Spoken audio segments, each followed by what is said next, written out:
Hi, everybody. Tina Thompson here from the Tomah Chamber and Visitors Center. Just wanted to reach out and let you know of a few things that we still have on our calendar as far as professional development and community type events. I hope everyone had a beautiful weekend. The weather finally cooperated and was gorgeous during the weekend. Today's June 1st, so it's a new month, it's a new fresh start. So wanted to talk to you about some of the things that we've got planned and going on here. I'm gonna just kind of share my screen here for a second.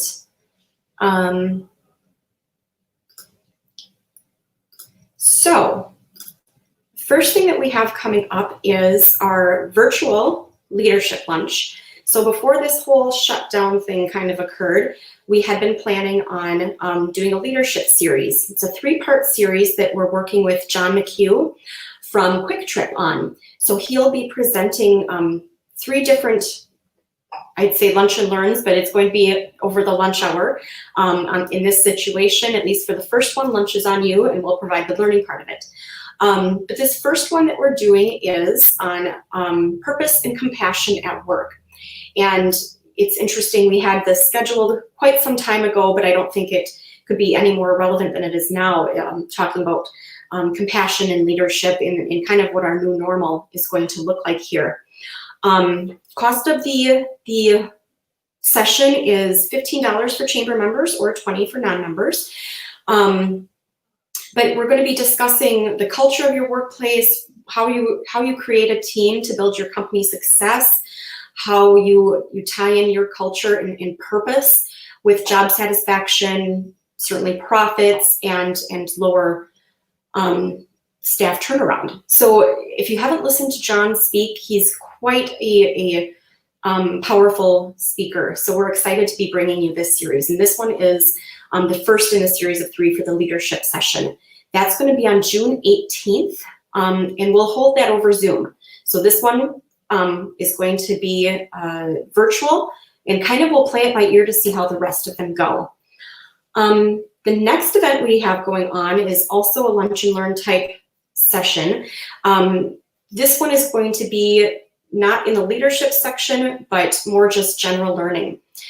So we're working with Adam Gigas, who is IT professional, currently teaches at Midstate Technical, but he does a presentation on dumb things people do with your smartphones.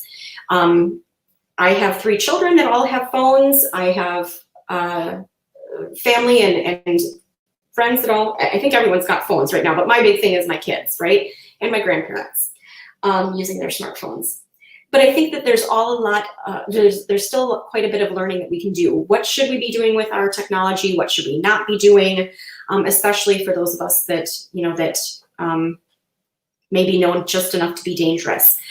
But Adam has some really good points, really good thoughts as to kind of how to be careful on the internet now that everyone has a piece of technology in front of them all the time.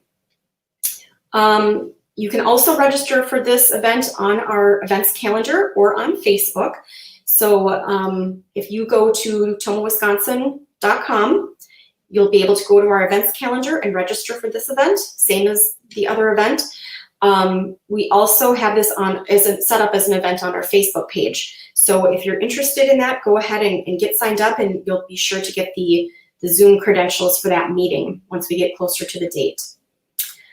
We've had a lot of phone calls on our 4th of July parade. So I also want to talk to you about a few things that we're doing for 4th of July. I'm gonna change this up just a little bit here. So 4th of July is traditionally a beautiful event in town where we come together to celebrate the holiday. The fireworks will continue thanks to the Tomah Lions Club and Parks and Rec. So that will go off without a hitch. I'm not at all worried about that. That's kind of already social distancing. But thank you to that group for continuing to do that. I believe that starts at 10 o'clock, but don't hold me to that. Same as it's always been done in previous years. What is of concern to me is the parade, and we really had a lot of conversations with people, trying to figure out what people's comfort level is, what are things going to look like in July, those kind of things. We felt it was important to still have some kind of parade to lift everyone's spirits and just kind of have some kind of celebration. So for now, what our plans are is to do a socially distanced parade. It'll be different than we've done in previous years. It's not going to go down Superior Avenue. Part of what our goal is with this is to bring a little bit of joy to our assisted living facilities and nursing homes in Tomah. So what our plan is at this point, and I will again share my screen with you, hang on one second here.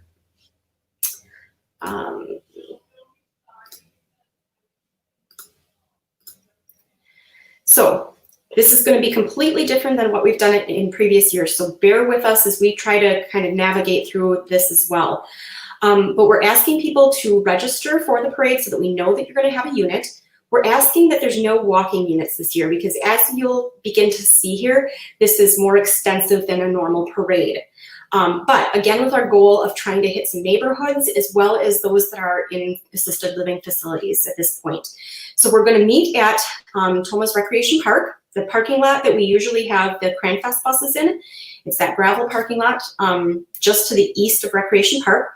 So we're going to meet there at 9 o'clock on 4th of July, or we can start setting up at 9 o'clock on the 4th of July. We're going to drive north all the way up to Jackson Street, cut across, and what are we on here? Cut across Hollister, I believe it is. Yes, Hollister.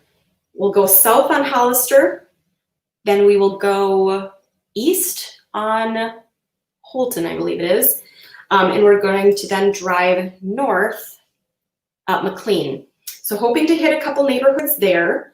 We're going to cross over Superior and head south down Kilbourne, cross over to Woodard and head north up Woodard. Then we're going to take Glendale all the way up to East Veterans Street. We'll take a left on East Veterans, kind of go down Grandview and up Healer Avenue so that we can go by the assisted living facility there. We'll cross back over Superior and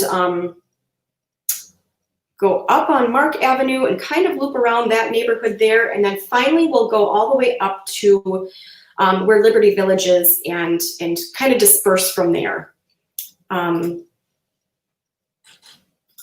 Again, we ask if you want to have a float in the parade that you register with us either on Facebook or on our events calendar page so that we know you have a unit. We will be working closely with the police department as well as our fire and ambulance, so they'll be represented as well. A huge thank you to Chief Nicholson for helping me plan this and working with us for just having officers on hand to be in the parade and kind of keeping people condensed and together and then kind of talk through some of those issues. So it will be different than previous years, but we're hoping to really just bring a little bit of joy to everybody as we kick off the summer season here with the 4th of July. I'm very excited for next year for everything to be back to normal, fingers crossed. So I've kind of gone through a couple of the things that we've got going on here, some really good lunch and learn topics.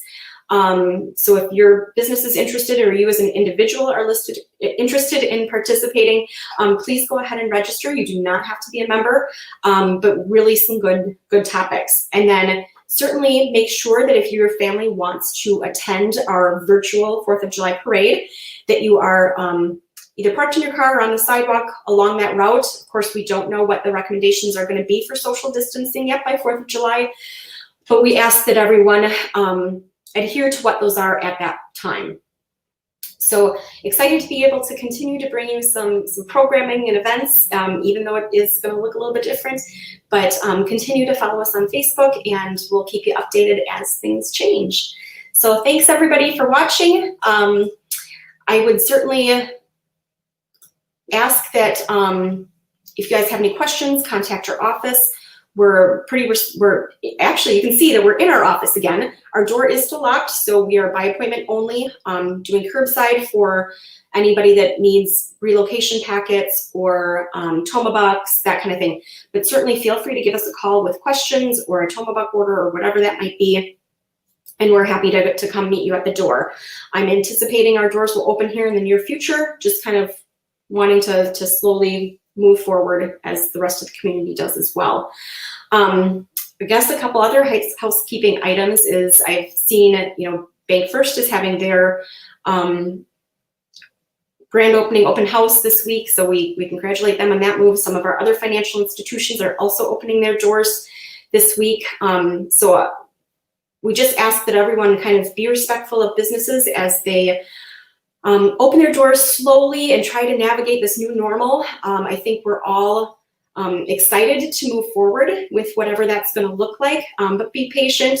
We're all kind of trying to do something under new guidelines and circumstances right now. So that being said, I look forward to actually seeing some of you in person as things loosen up here and we continue to have meetings, even if it is from a little bit of a distance. Anyway, excited to see you all, excited to continue to bring you programming. I hope you're enjoying what looks like to be another beautiful day here. And just take care.